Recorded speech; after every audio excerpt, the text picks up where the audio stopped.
Yo, what's up mga babes? So for today's video is medyo kakaiba to kasi I'm going to teach you kung paano i-check ang flight details ng AFAM nyo, kung legit ba ito or edited lang. At dito mo din malalaman kung totoo bang may flight booking na siya papuntang Pinas. So, check it out!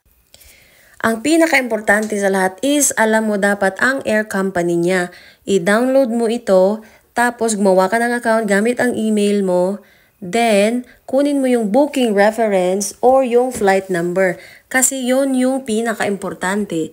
Then, ilagay mo lang dyan booking reference gaya nitong sa asawa ko.